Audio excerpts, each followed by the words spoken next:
This is Point Nemo, a desolate patch of the South Pacific Ocean, known as the most remote place on Earth. It's so far from any human settlement that the closest people to it are often orbiting above, aboard the International Space Station. And it is here, in the year 2030, that a date has been set. A final destination. A solemn rendezvous between humanity's most ambitious construction and the most isolated spot on our planet. After more than 25 years of continuous operation, the International Space Station, our outpost in the cosmos, our floating laboratory, our symbol of unity beyond borders, will be guided back down to Earth in a fiery descent. Its remains will plunge into the dark waters of Point Nemo, marking the end of an era. With a construction cost of over $160 billion, the ISS is the most expensive and technologically intricate structure ever created by humankind.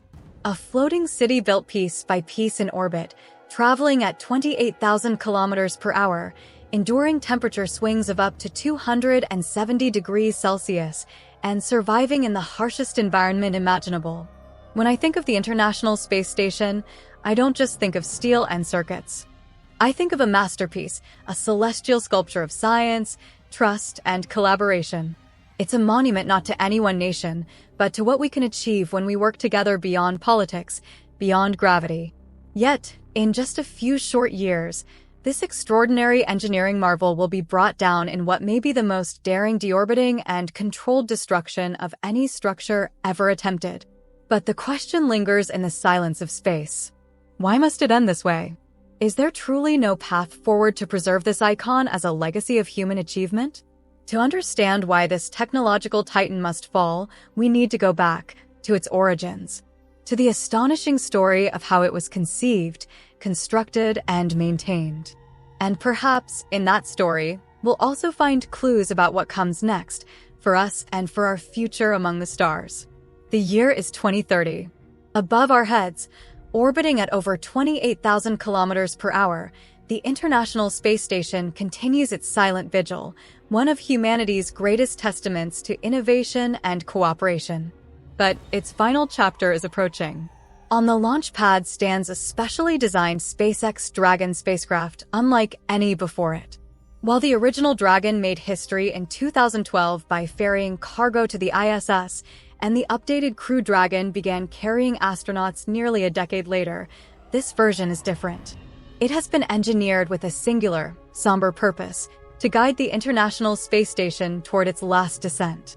This Dragon of Destiny is a masterpiece of precision engineering. Outfitted with 46 Draco thrusters, nearly triple the standard, it boasts the ability to generate over 40 kilograms of thrust per engine.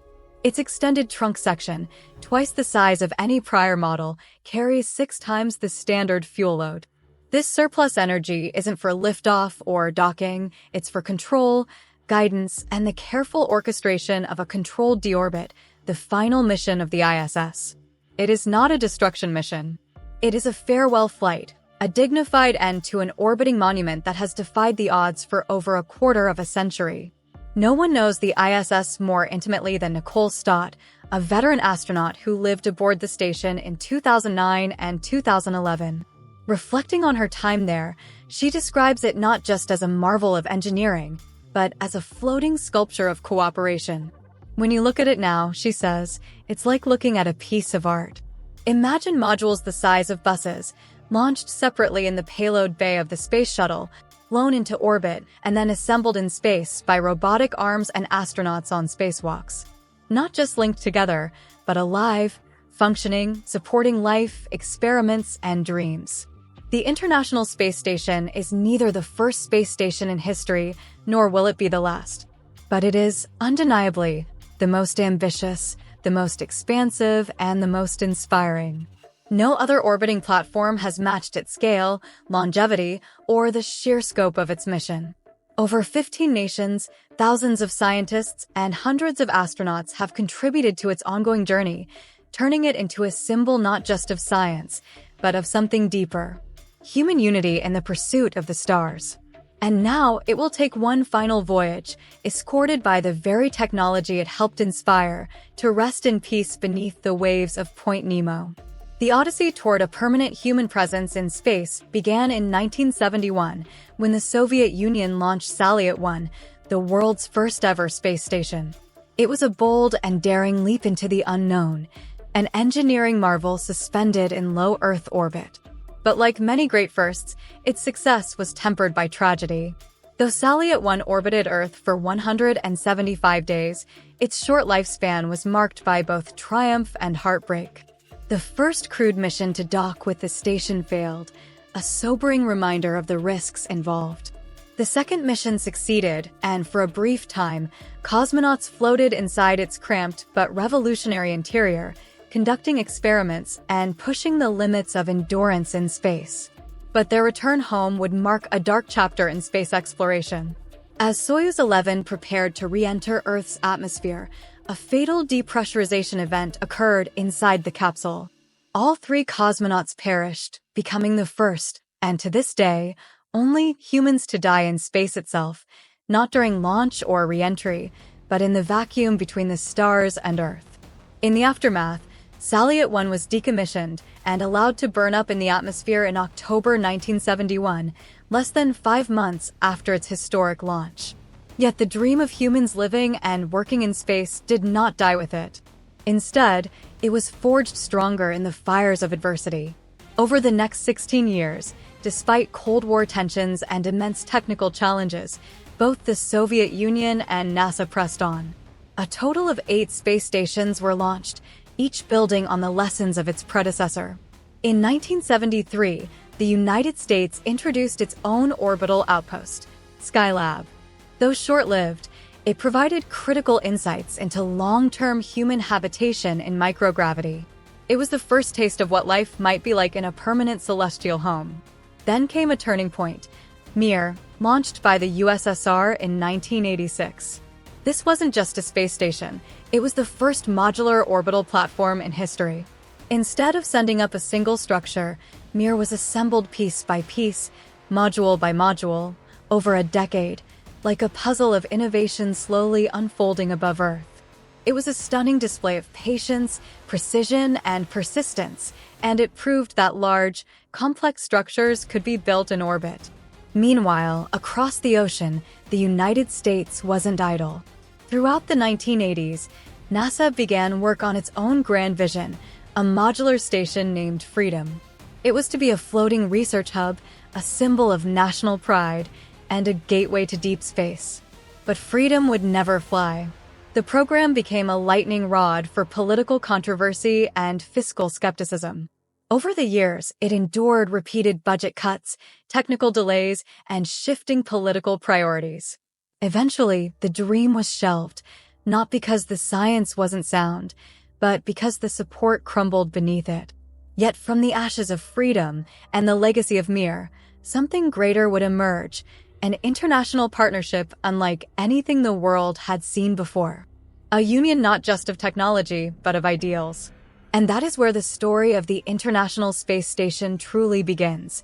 By 1993, as the shadows of the Cold War finally receded and Russia's capacity to sustain the aging Mir space station diminished, a historic decision was made.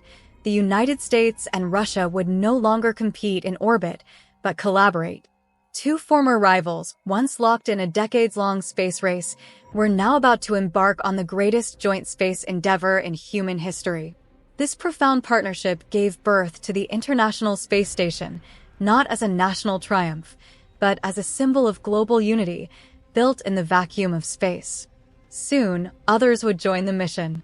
The European Space Agency, Japan's Aerospace Exploration Agency, JAXA, and the Canadian Space Agency signed on, infusing the project with their cutting-edge technologies, scientific talent, and shared ambition. With their combined efforts, the ISS evolved beyond its original vision, becoming a truly multinational laboratory and engineering marvel, orbiting 400 kilometers above Earth. The result?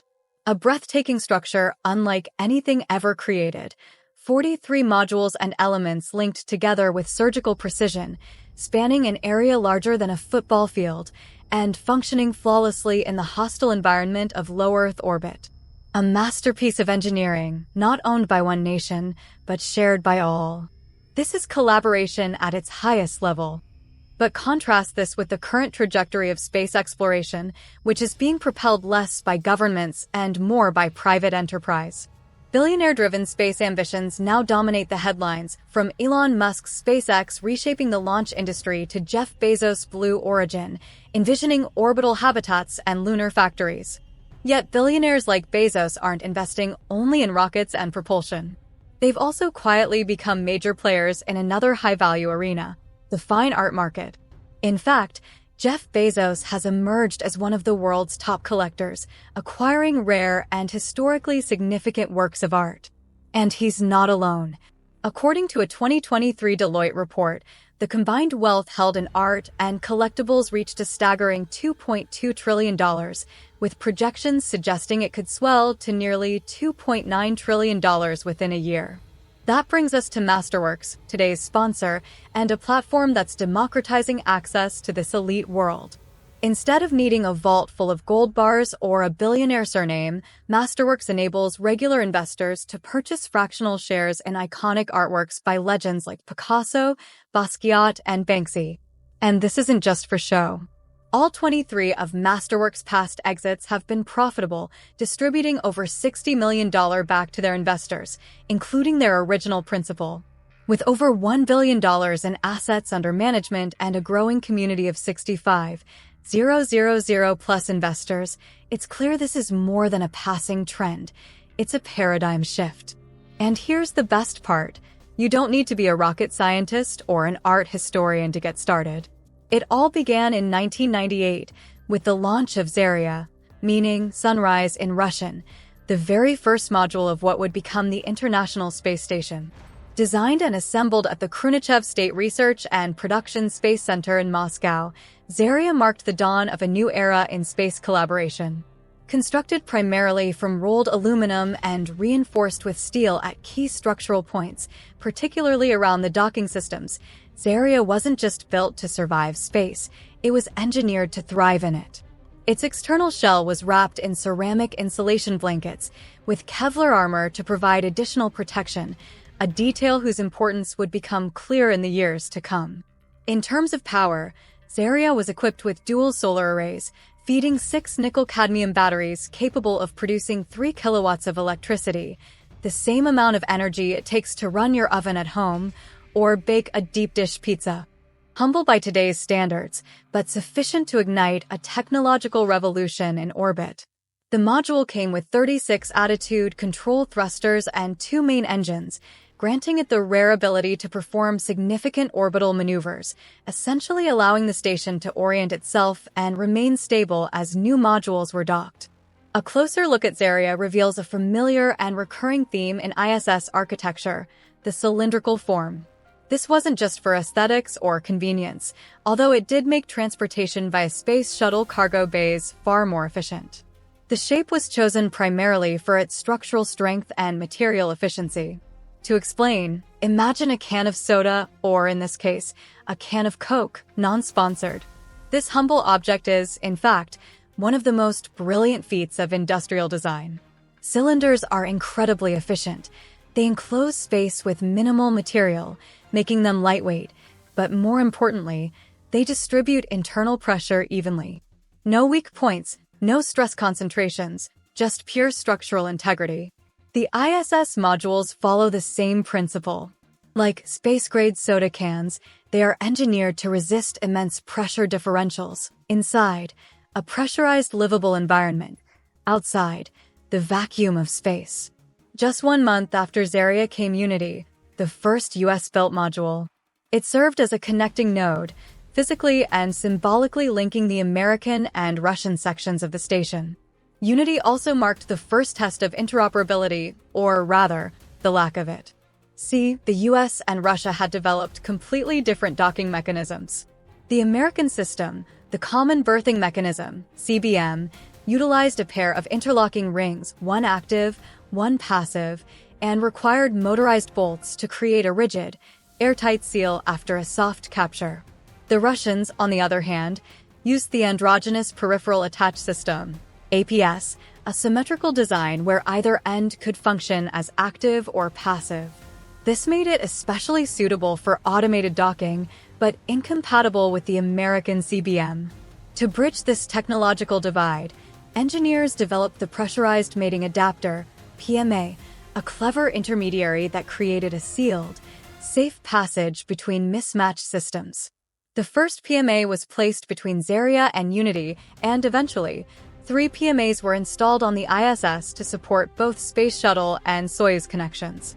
Then came a major leap, the arrival of the Zvezda service module on July 26, 2000. Unlike the early core modules, Zvezda was the first fully functional habitable space on the station. It housed everything from life support and flight controls to crew sleeping quarters, kitchens, and even bathrooms, effectively becoming the beating heart of the Russian segment. And with Zvezda in place, the ISS could now support longer missions. But it needed more power. Later that year, the installation of the P6 truss changed everything.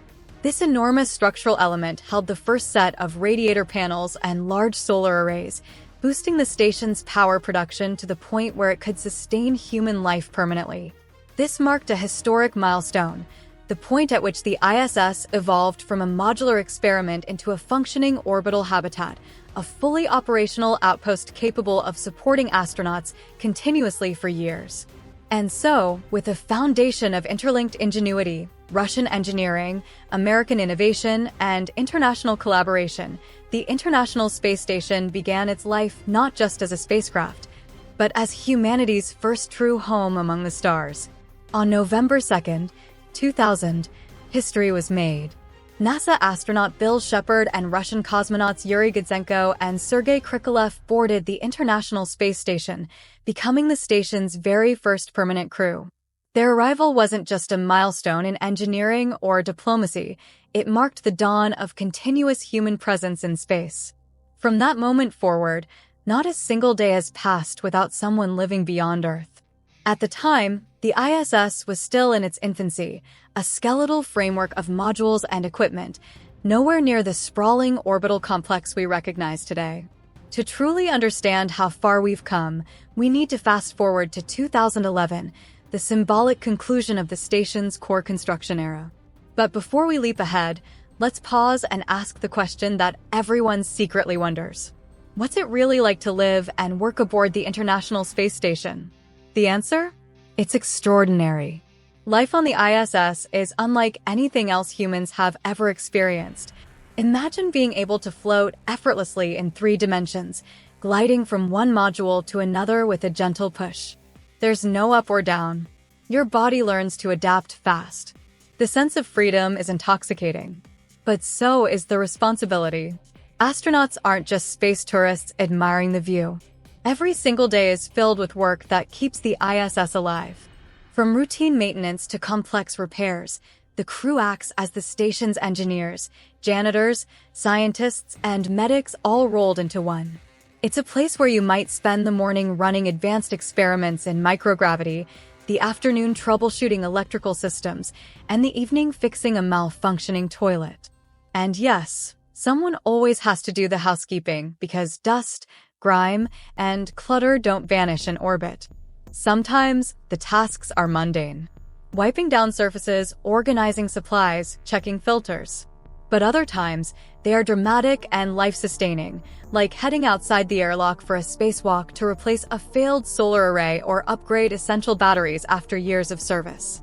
Every screw tightened, every cable checked, every valve tested matters, because in space, redundancy is survival.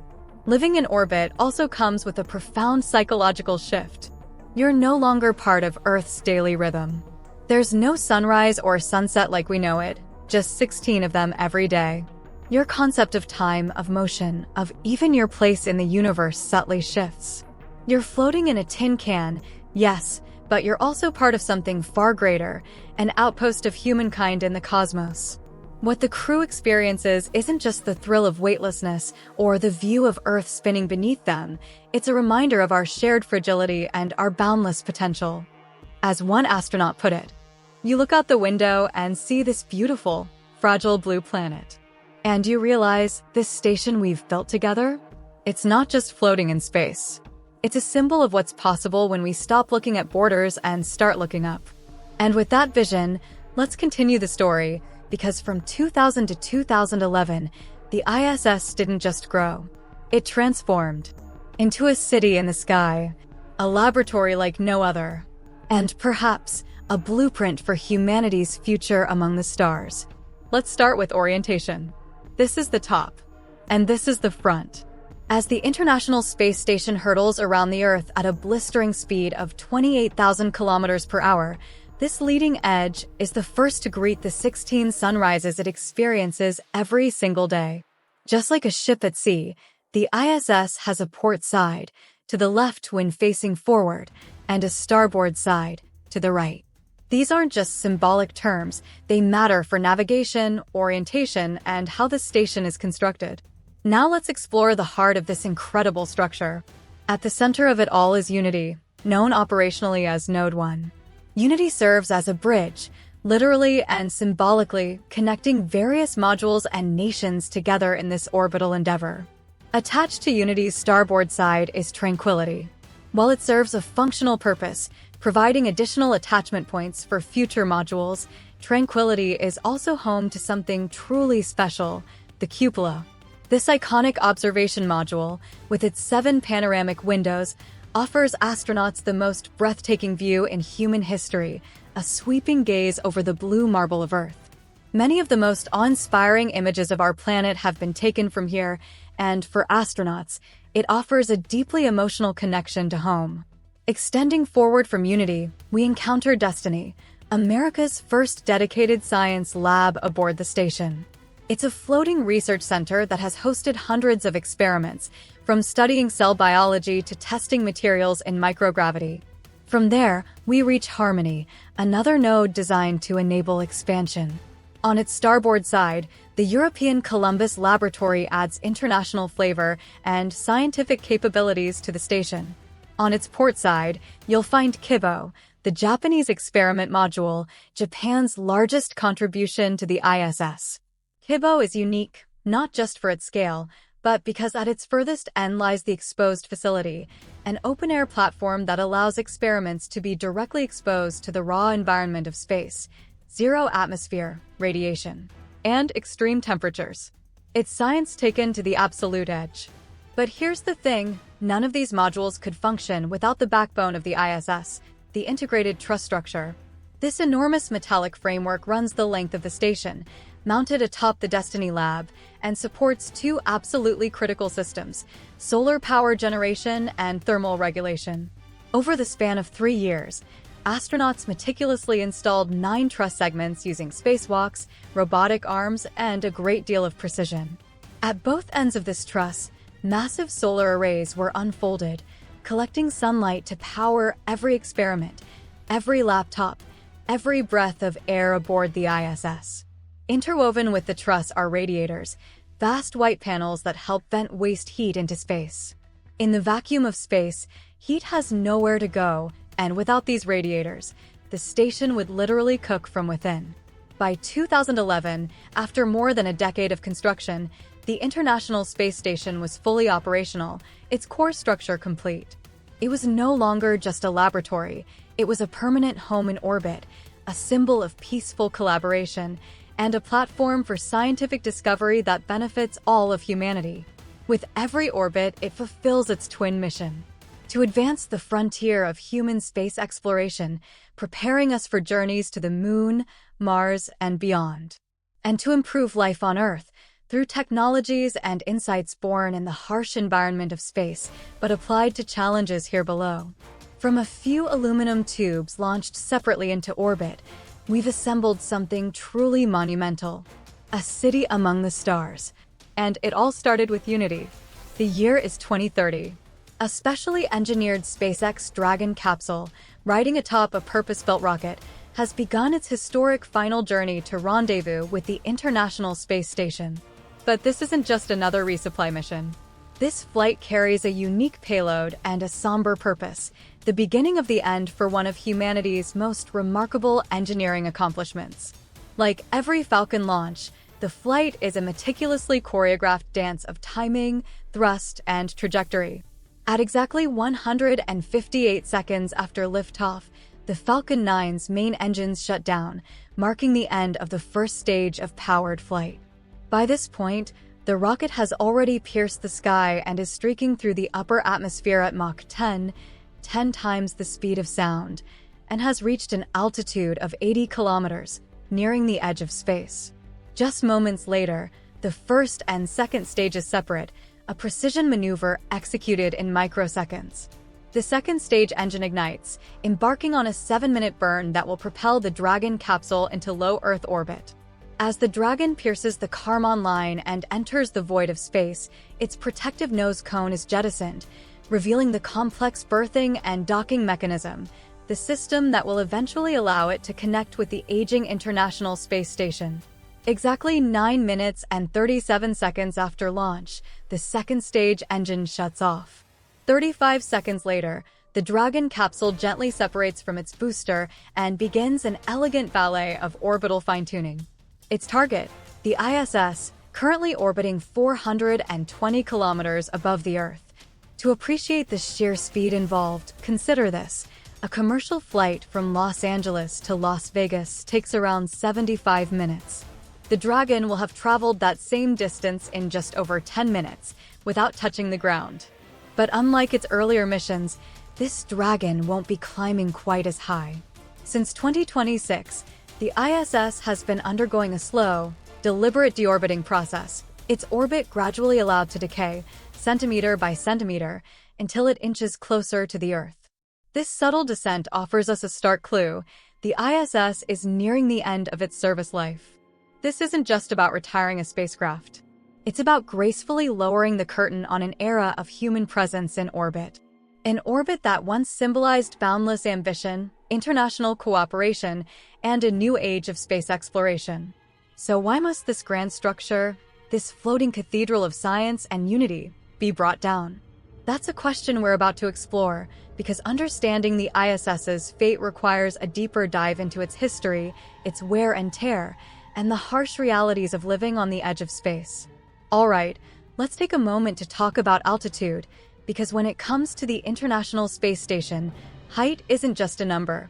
It's a delicate balancing act between science, safety, and survival. The ISS orbits the Earth at a carefully chosen altitude, one that might surprise people expecting it to be floating in some far-off region of deep space. In reality, it circles the Earth at around 370 to 460 kilometers above the surface, nestled within the uppermost layer of the atmosphere known as the thermosphere. So why this height? Well, it's high enough to simulate the conditions of microgravity, giving astronauts and scientists a laboratory like no other, one where experiments can be conducted free from the constraints of gravity. It's perfect for studying how the human body responds to extended periods in space, or how fluids behave when they aren't pulled downward, or even how fire burns in ways that are impossible to replicate on Earth. But here's the catch: the thermosphere isn't truly empty. There are still wisps of atmospheric particles up there, tenuous, but present, and that's enough to create drag. Even though the ISS travels at a breathtaking 28,000 kilometers per hour, it is constantly being ever so slightly slowed down by the thin veil of air molecules it plows through. This creates a very slow but constant decay in its orbit. In essence, the ISS isn't floating in space like a balloon. It's flying, falling around the Earth, and if left alone, that fall would eventually bring it crashing back down through the atmosphere. To counteract this slow descent, the ISS needs periodic reboosts. These are carefully calculated nudges, performed by docked spacecraft like Russia's Progress vehicles or other visiting modules, that lift the station back up to its intended altitude. This keeps it safe, stable, and operational. It's a routine part of life in orbit, but also a constant reminder that the station cannot maintain its height without help. Which leads us to a big question: why not just move the ISS higher? It sounds simple enough. Raise the orbit, avoid drag, problem solved. But in reality, that's when the real problems begin. Sending the ISS to a higher orbit introduces exponentially greater costs and technical challenges. Rocket launches would require significantly more fuel to reach the higher altitude, making routine cargo and crew missions more difficult, more expensive, and less frequent. The higher you go, the less practical it becomes to support a permanent human outpost. But there's an even more dangerous threat waiting beyond: radiation. Higher altitudes mean moving deeper into the Earth's Van Allen radiation belts, regions teeming with charged particles trapped by the planet's magnetic field. These particles pose a serious hazard to both electronics and, more importantly, to human health. The ISS's current orbit keeps it just low enough to avoid prolonged exposure to this radiation, but climbing higher would mean stepping into one of the most hazardous environments in near-Earth space. So, in short, staying low means drag, but going high means danger. The ISS exists in a narrow altitude window, a Goldilocks zone, where the balance is just right between orbital decay and human survivability. This is one of the fundamental reasons the ISS can't just be left alone indefinitely. If we were to abandon it, it would eventually succumb to gravity and fall back to Earth, and without any control, it could re-enter unpredictably, potentially raining debris across populated areas. That's why a controlled deorbit, like the one planned for 2030, is not just practical, it's necessary. The end of the ISS isn't simply about switching off the lights and closing the hatch.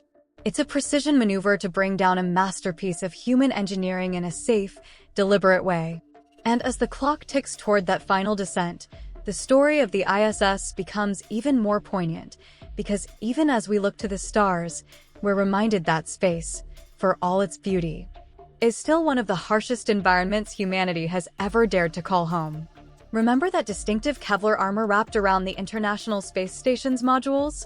It's not just a design choice, it's a vital defense mechanism.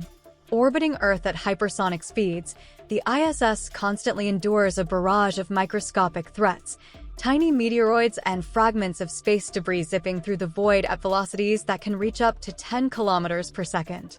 At those speeds, even the tiniest object carries the destructive power of a bullet. The U.S. Department of Defense maintains a meticulous watch on thousands of orbiting objects, ranging from inactive satellites to leftover rocket fragments. When a sizable piece of debris, say, the size of a tennis ball or larger, is predicted to cross paths with the ISS, Mission Control initiates a delicate dance. The station's thrusters are fired, nudging it just enough to dodge disaster. But not all threats can be tracked. The most dangerous collisions come from the objects too small to see and too fast to stop. In fact, in 2016, the European Space Agency published a photo of a 7mm crack in one of the cupola's iconic windows, a blemish most likely caused not by metal or rock, but by a mere fleck of paint traveling at orbital speeds. That tiny speck could have easily compromised the entire window had it struck with a slightly different angle or force. These collisions are unpredictable. But there's something else, a force that's not random at all, but instead as regular as a heartbeat. It occurs 16 times a day, every time the ISS races from the night side of Earth into blinding daylight. It's a thermal onslaught, a violent fluctuation in temperature of nearly 270 degrees Celsius. The station's exterior expands and contracts with each sunrise and sunset, placing relentless stress on its aging frame. The combination of microcollisions, radiation exposure, and thermal fatigue means that even the most robust materials, even Kevlar and aerospace-grade aluminum, cannot last forever. These accumulating stresses are one of the biggest reasons the ISS must eventually be retired. Its achievements are monumental, but like any marvel of engineering, its life is finite. To understand the hidden challenge faced by the International Space Station, let's first turn our attention to one of Earth's most iconic skyscrapers, the Burj Khalifa. Towering over the Dubai skyline, its construction wasn't just an engineering marvel due to its record-breaking height. The real trials came in solving the invisible forces working against it, from stabilizing its foundation in shifting desert sands to ensuring it could withstand fierce desert winds hundreds of meters above the ground. But there's another critical aspect of the structure that often goes unnoticed: how it manages heat in one of the hottest climates on Earth. Bathed daily in Dubai's searing sunlight, The building was designed with meticulous care to avoid overheating. Each of its tens of thousands of glass panels is treated with a reflective silver coating, designed to bounce off solar radiation rather than absorb it. This clever approach doesn't just keep the interior cool, it protects the very materials the building is made of from the silent danger of temperature fluctuation. This is because structures don't just sit still in the sun, they expand and contract. Engineers had to factor in thermal expansion. During its construction, the steel skeleton of the Burj Khalifa was recorded to be 36 centimeters taller during the hottest afternoon than it was during the coldest morning. That's more than a ruler's difference, all because of heat. If left unmanaged, this daily breathing of the structure, expanding and shrinking, can lead to long-term fatigue in the materials, cracking welds, and undermining the tower's very integrity. Now, if that kind of expansion is a concern for a stationary tower facing just a modest swing of 10 to 15 degrees Celsius between day and night, imagine the stakes for the International Space Station, a structure that experiences this cycle 16 times every single day. Orbiting Earth at over 28,000 kilometers per hour, the ISS is constantly plunging in and out of sunlight. One moment it's exposed to the full glare of the sun, with external temperatures soaring past 120 degrees Celsius, 248 degrees Fahrenheit, and within 45 minutes, it's plunged into the cold abyss of Earth's shadow, where temperatures drop to a bone-chilling minus 150 degrees Celsius, minus 238 degrees Fahrenheit. That's a temperature swing of nearly 270 degrees Celsius, not twice a day, but 16 times per day. This relentless cycle places unimaginable stress on every component of the station. Panels creak, frames flex, welds strain. The very skin of the station is in a constant, silent battle to hold itself together against the forces of thermal expansion and contraction. Engineers have gone to extraordinary lengths to mitigate these effects, using specialized materials and design buffers. Yet still, the question remains not if, but when a single, unseen weak point will finally give in. And astronauts feel it, too. It's a super hostile environment, one veteran ISS crew member recalls. We call it the vacuum of space for a reason. It's relentless. And when you're up there, it's not just something you intellectually know. You hear it. You feel it. You smell it. It creeps into your senses in ways that no simulator on Earth can really prepare you for. Those violent temperature changes? They aren't abstract numbers. Every 45 minutes, when the station moves from day into night or vice versa, the structure makes a sound, a quiet, persistent creak, as if the ISS is sighing under pressure. Not a loud bang or a dramatic snap, but a whispering reminder that this outpost of human ingenuity is holding its breath in a hostile sky, surrounded by cold, silence, and the weight of physics itself. Imagine the haunting, subtle groans of metal echoing through the silence, not from stress or strain, but from constant expansion and contraction. A soft, rhythmic creaking, like bones stretching in the cold. This isn't just abstract theory. It's what astronauts on the International Space Station live with daily, the sound of steel and aluminum breathing in space, an audible reminder that the station is locked in a never-ending battle against the forces of nature. But sometimes, the dangers lurking within the ISS are less dramatic and far more insidious. In 2019, a slow, almost imperceptible threat was discovered aboard the station, a leak in the Zvezda service module. At first glance, it seemed harmless. The culprit was a microscopic fracture located within the transfer tunnel known as the PRK, which connects to the aft docking port. Barely visible to the naked eye, this tiny flaw began allowing air to escape, molecule by molecule, into the vacuum of space. Initially, Russia's Roscosmos agency, responsible for the construction and operation of Zvezda, assessed that the leak posed no immediate danger. But time told a different story. The escape of air began to accelerate. Not dramatically, but steadily, a troubling trend that couldn't be ignored. By November 2024, 5 years after the initial detection, Mission Control made a critical decision. The PRK tunnel would be sealed off during normal operations. The once routine corridor between modules became a restricted zone. A hatch now separates this area from the rest of the ISS, a physical and symbolic barrier, isolating the risk. And if the crew needs to access the PRK today, the protocol is exacting and cautious. Before opening that vulnerable section, astronauts must first close the hatch, connecting the Russian and American segments of the station. This ensures that in the unlikely, but catastrophic, event that the leak escalates suddenly, the entire ISS won't lose pressure in seconds. One crack, one opening, could mean the difference between control and chaos. It's a sobering reminder. For all its wonder, life aboard the ISS is a delicate dance with danger.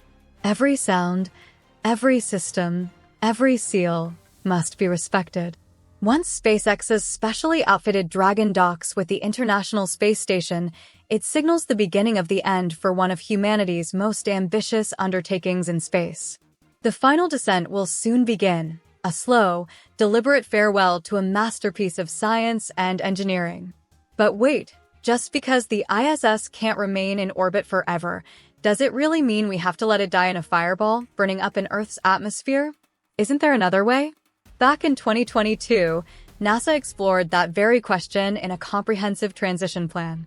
The report didn't just look at logistics, it acknowledged the symbolic weight the ISS carries, decades of cooperation between nations, scientific progress, and human presence in space. NASA entertained the bold idea of disassembling the station piece by piece, preserving parts of it and returning them safely to Earth. A kind of reverse assembly, a meticulous unraveling of this orbiting monument. But then the numbers came in. Dismantling the ISS in space would require an estimated 160 spacewalks, about as many as the station has seen throughout its entire lifetime.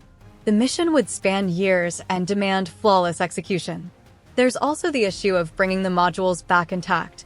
You'd need a spacecraft with a massive cargo bay capable of shielding huge components from the fiery violence of re-entry. Unfortunately, the retirement of the Space Shuttle in 2011 left us without a vehicle powerful or spacious enough for such a task. So what about sending it in the opposite direction, away from Earth entirely? Could we gently push it into deep space, giving it an eternal resting place among the stars? As poetic as that sounds, it's not currently possible. The amount of energy and fuel required to push such a massive structure into interplanetary space is simply beyond our technological means. We don't have the propulsion systems or the infrastructure to make it happen. Not yet. All right then, how about something more practical? Why not just push the ISS into a higher orbit? Once it's retired, we wouldn't need to access it anymore, right? That idea was also on the table, but reality once again had other plans. The ISS currently orbits in the lower band of low Earth orbit, roughly between 370 and 460 kilometers above sea level. This region is crowded but still manageable, thanks to careful tracking of debris and the station's own ability to dodge oncoming threats. But as you climb higher into low Earth orbit, closer to the 850-kilometer mark, the landscape changes dramatically. NASA's own data visualizations showed the problem clearly. At its current altitude, the ISS could hypothetically survive for over 50 more years before a catastrophic collision with debris. But raise it to 850 kilometers? The survival time plummets to less than 4 months. That's right, at that altitude, the risk of a fatal impact from space junk becomes almost certain. And that's not just hypothetical danger. If the ISS were to be shattered by a collision in a high orbit, it would create a massive cloud of debris, a swarm of high-speed shrapnel that could threaten satellites, other spacecraft, and future missions for generations. There's also the technical barrier. The only spacecraft currently in development that could even hope to interact with the ISS on that scale is SpaceX's Starship, a massive rocket designed to carry heavy cargo to distant orbits and beyond. But Starship isn't built to dock with the ISS. And even if it were, there's another issue. Its engines are so powerful that igniting them in proximity to the fragile station would likely rip the entire structure apart. So, here we are. If it can't go up, and it can't stay where it is, there's only one option left. It must come down. But not in chaos, not uncontrolled. Humanity's greatest space laboratory deserves a graceful end, a carefully choreographed descent. One last mission, one last maneuver, one final act in the legacy of the International Space Station. The final chapter of the International Space Station begins at an altitude of approximately 280 kilometers, what mission engineers call the point of no return. Sometime in 2030, the last crew will board the ISS one final time, gathering the remaining essential equipment, scientific payloads, memory drives, and treasured instruments that can safely be transported back to Earth. After their departure, the station will no longer be a home, a laboratory, or a symbol of cooperation. It will become a vessel on its final voyage. Docked at the very front of the ISS, SpaceX's specially equipped Dragon spacecraft will fire its enhanced Draco thrusters in a series of carefully timed burns. The goal is clear: to push the entire station into a controlled descent, ensuring that it re-enters Earth's atmosphere at just the right angle and velocity, fast enough to guarantee complete disintegration, so that no hazardous debris could ever pose a threat to human life below. Ahead of this unprecedented operation, global coordination clears the path. Shipping lanes are rerouted. Commercial aircraft are kept far away. And the chosen target, the South Pacific Oceanic Uninhabited Area, more famously known as Point Nemo. It's the most remote place on Earth, nestled inside the South Pacific Gyre, where swirling currents isolate the region from marine ecosystems, making it the perfect graveyard for spacecraft. At roughly 120 kilometers above the surface, the station begins to exit the thermosphere, and that's when the spectacle begins. Hurtling through the atmosphere at over 29,000 kilometers per hour, the ISS collides with layers of increasingly dense air. The friction is relentless. The first to surrender are the solar panels and radiators, ripped away by the force like paper in a storm. Moments later, the station's modular structure begins to fail. One by one, the interconnected capsules fracture, pulled apart by the violent turbulence and superheating air. The temperature around the disintegrating ISS soars past 4,000 degrees Celsius, hot enough to vaporize aluminum, melt steel, and ignite even the most heat-resistant materials. The modules that once sheltered astronauts now turn into falling stars, each trailing flames behind them as they descend.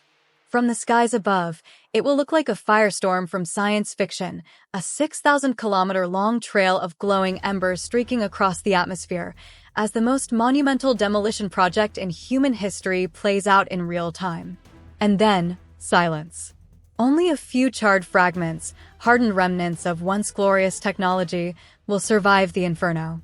These pieces, small and scattered, will fall harmlessly into the vast expanse of Point Nemo, joining a ghost fleet of other decommissioned satellites and space stations. But the legacy of the ISS won't burn away with it. This station was more than just a construction of aluminum, carbon fiber, and solar arrays. It was the product of decades of perseverance, global cooperation, and relentless innovation. It embodied humanity's ambition to live and work in space, to study life from orbit, and to dream bigger than our blue planet. From Salyut to Skylab, from Mir to freedom, each generation of space station was a step forward. And with the ISS, we reached the summit, the largest, most complex, most inspiring laboratory ever built off Earth. Its physical form may vanish in fire, but its spirit lives on in the lessons learned, in the technologies it gave birth to, and in the generations it inspired to look up, dream higher, and build the future beyond our skies.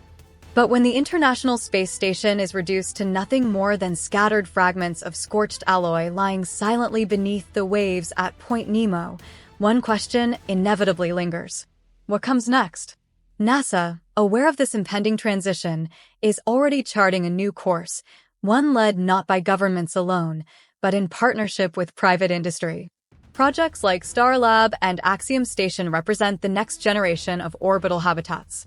These commercial stations aim to continue the legacy of low-Earth orbit research and human spaceflight, but this time, in the realm of enterprise. Smaller in scale, built for profitability, and no longer bound by the same international framework, they mark a new chapter, not the end of the story, but a shift in how it is told. Meanwhile, on the other side of the globe, China's Tiangong space station, assembled in orbit beginning in 2021, has emerged as the next largest structure in the sky. Though it lacks the vast expanse of the ISS, it stands as a symbol of growing global competition and ambition in space.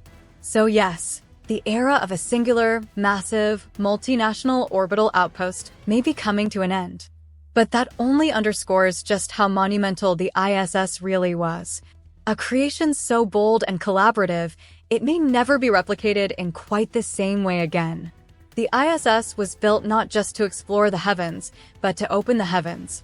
It was a platform to extend our reach, to go farther, stay longer, and build the knowledge necessary for our next great leap beyond Earth's orbit. But perhaps more importantly, it was always about bringing those lessons back home. The guiding principle of the ISS was clear: off the Earth, for the Earth.